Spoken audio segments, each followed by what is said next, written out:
Okay, so in this video we will continue with Gibbs free energy. In the last video I had discussed on the enthalpy as well as entropy. So let us take a look at this Gibbs free energy as well as the relationship between these three thermodynamic quantity. Now Gibbs free energy, okay, this free energy, it is that energy or that amount of energy capable of doing work, okay, during a reaction at constant temperature and pressure. Okay, free energy is the amount of energy capable of doing work. It is the component of the total energy of a system. Okay, it is the portion of total energy of the system which is capable of doing work, that is available to do work at constant temperature and pressure. Now, we had studied about the total internal energy of a system, which is denoted by the symbol E. So this free energy, it is part of the total energy of the system that is available to do work at constant temperature and pressure. And this Gibbs free energy, it is referred to as Gibbs free energy in honor of this person, Josiah Willard Gibbs, okay, which is an American mathematician as well as a physical chemist who developed the theory of chemical thermodynamics in 1870s at Yale University, and also he developed the concept of free energy. So in honor of this person, this free energy is termed as Gibbs free energy. And since Gibbs free energy, it is a thermodynamic quantity, it is not possible to quantify its absolute value. So, like I said, that it is not possible to quantify its, to find its the absolute value of this Gibbs free energy. Okay, we cannot quantify the absolute free energy, but only the differences in free energy, that is delta G, can be calculated. So here this is the relationship between Gibbs free energy, enthalpy and entropy. Okay, it is given by this equation, that is G is equal to H minus Ts, where T is the temperature in Kelvin, okay, measured in Kelvin. So this equation becomes as delta G equal to delta H minus D delta S. Now, delta G, it is the quantity that is used to describe whether a process is spontaneous or not. Okay, so this Gibbs free energy, it predicts the direction of progress for a chemical reaction. Okay, whether a reaction will proceed spontaneously. Okay, it is used to describe whether a process is spontaneous or not. Now, processes with a negative free energy, that is when delta G is negative, they are more energetically favorable and are capable of occurring spontaneously.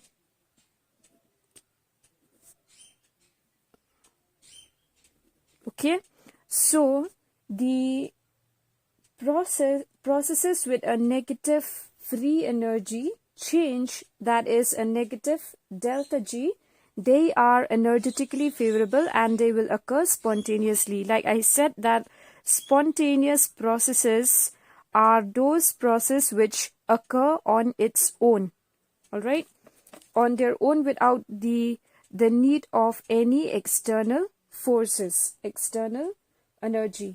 Now, so when delta G is negative, the processes, they are spontaneous, they occur spontaneously, and those type of reactions or processes are termed as exergonic reaction or exergonic process.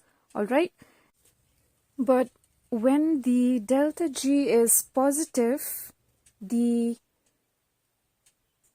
system, it gains free energy. Alright, in this case the system gains free energy, so delta G is positive, and these type of processes or reactions, they are known as endergonic reactions. So just remember, in exergonic reaction, delta G is negative and these are more favorable. Okay, favorable, and that means the products here are more favored. The formation of products are favored. Whereas in endergonic reactions, delta G is positive and this process is non-spontaneous. That means the system, it requires the energy from outside in order to do work. So these type of reactions are endergonic and they are non-spontaneous, that is unfavored. Okay, unfavorable. And here the reactants are favored. Okay, here the products are favored and these type of process are spontaneous, but when delta G is positive, reactants are favored and these processes are non-spontaneous. Alright, and when the reaction is in equilibrium, alright, then the delta G becomes 0.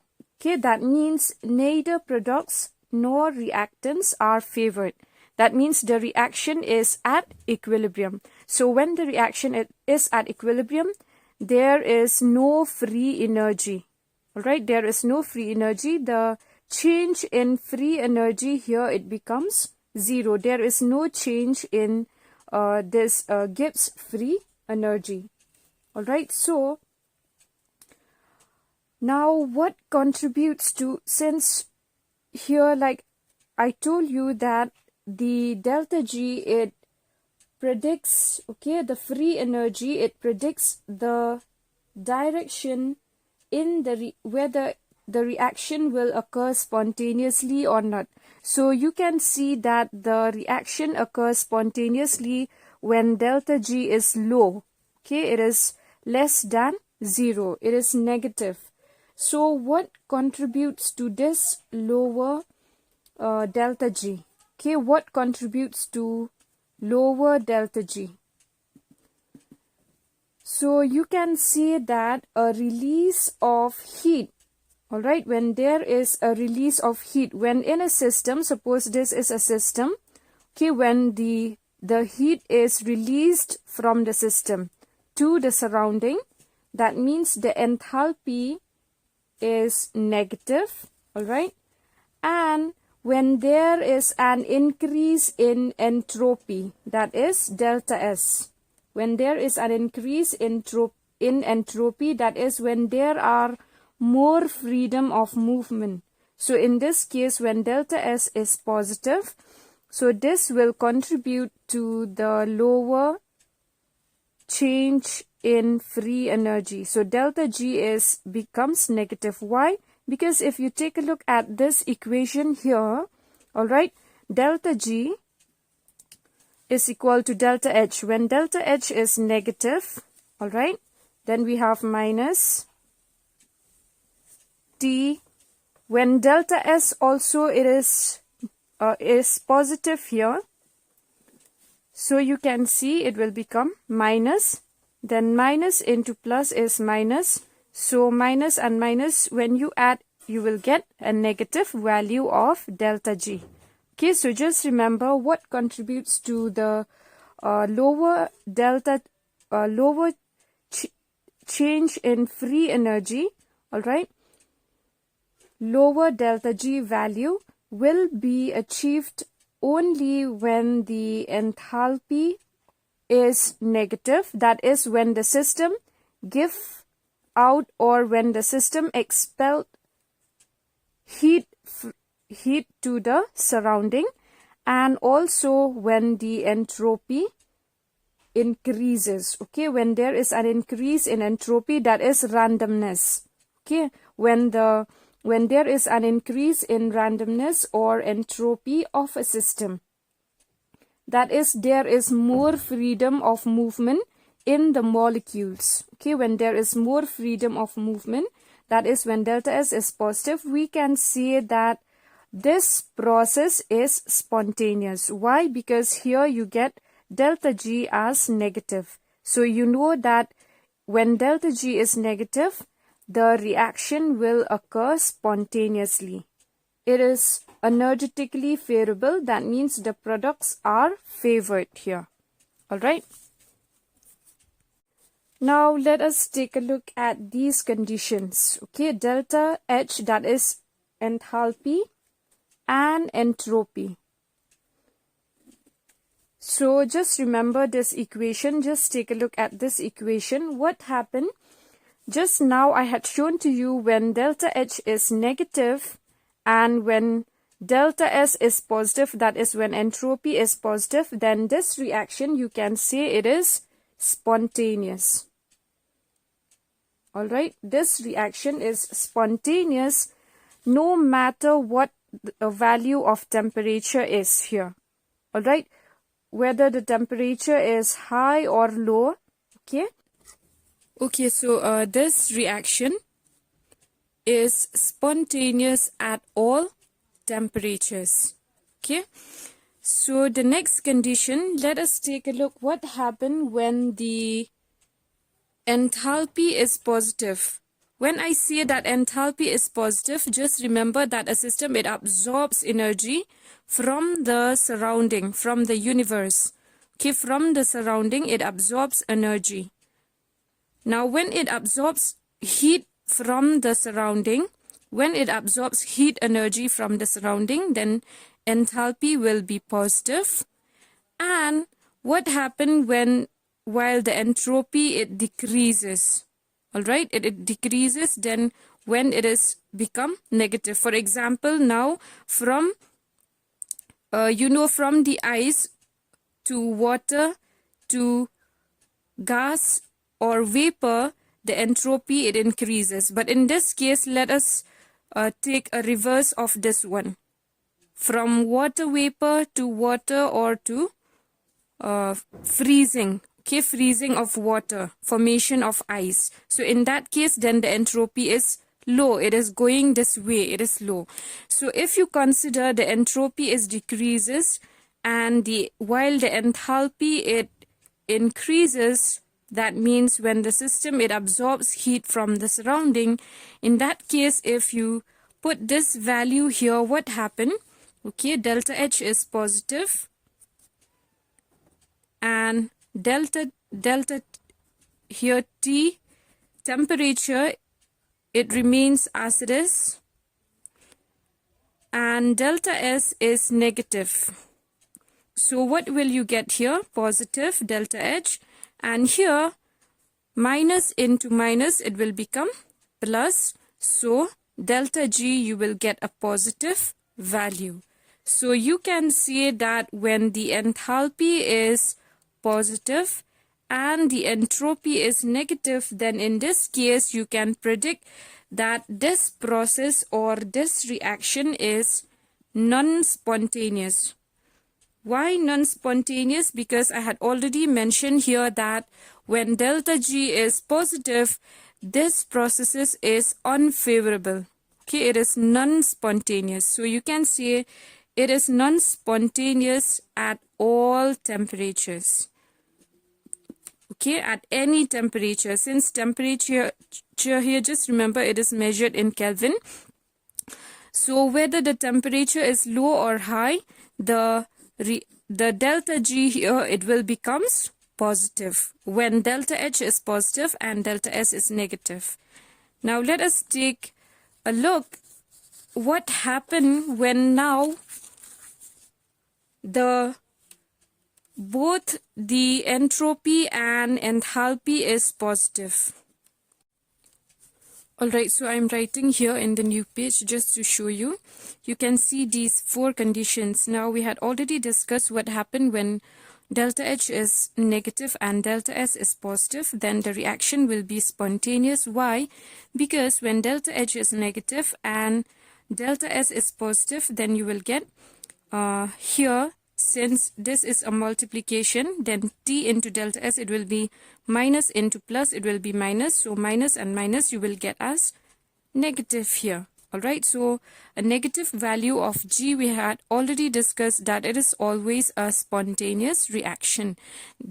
Here, no matter what the temperature, the value of the temperature is, you will always get negative delta G.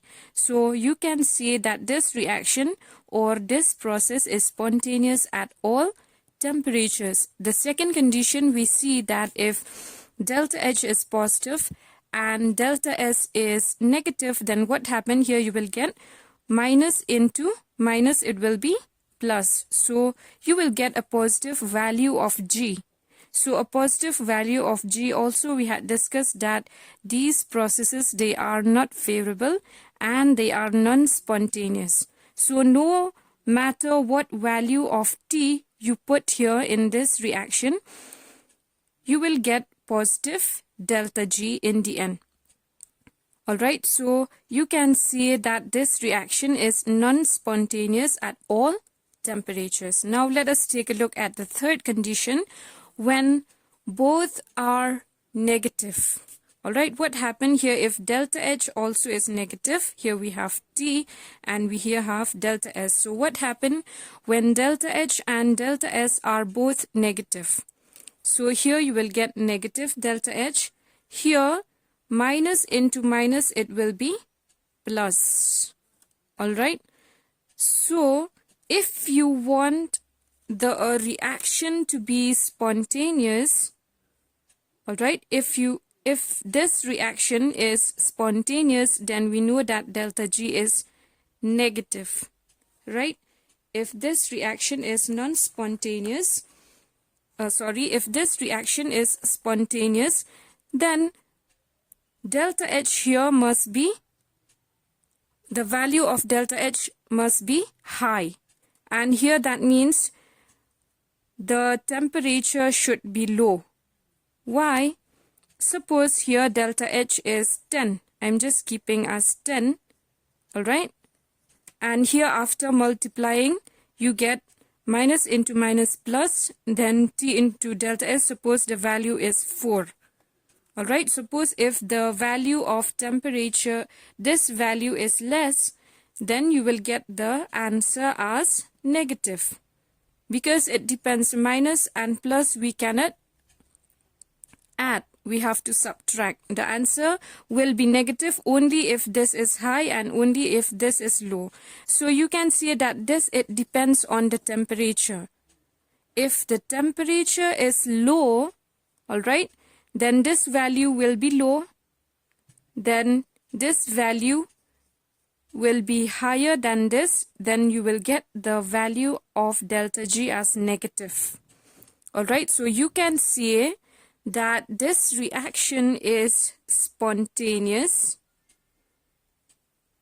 Okay, you have to mention at low temperatures because here it depends on the temperature. Alright, because if the temperature is high, then this value will be high, and when you calculate, you will get positive since the temperature here is high. So it depends on the temperature. So you can see here that this reaction is only spontaneous at low temperatures. Okay, when both the entropy and enthalpy, they are negative, then this reaction is spontaneous only at low temperatures. And if you take a look at the fourth condition, again, what happened when both are positive? When both the enthalpy and the entropy are positive, again, temperature will determine whether this reaction will occur spontaneously or not. So for a spontaneous reaction here, the temperature should be high. Why? You can see here plus, then minus into plus, here it will be minus. So if you want to get a negative value of delta G so that the reaction is occurring spontaneously, then you understand that this value here should be high. So if the temperature is high, then this value will be high and you will get a negative value of delta G. Okay, it is the opposite of this one. So you can see that this reaction, it occurs spontaneously only at high temperatures. So you can say this is spontaneous at high temperatures. All right. The example of this one at it is spontaneous at low temperatures, such as in case of freezing. All right, freezing of ice. When the freezing, that means suppose when water is turning into ice, then that means the entropy is decreasing here. All right, it is negative. The entropy is negative. And also the heat is being expelled. All right, in this case, when water is turning into ice, heat is being expelled from the system. So enthalpy is negative, and also the freedom of movement when compared with water and ice. In ice, the freedom of movement is low. The entropy is low, so it is negative. So the example of this is freezing. While the example of this is, you can see like melting or boiling. All right, or boiling of water. Now when water is boiling, it will be converted into water vapor. So in this case, the entropy, it increases, it will be positive.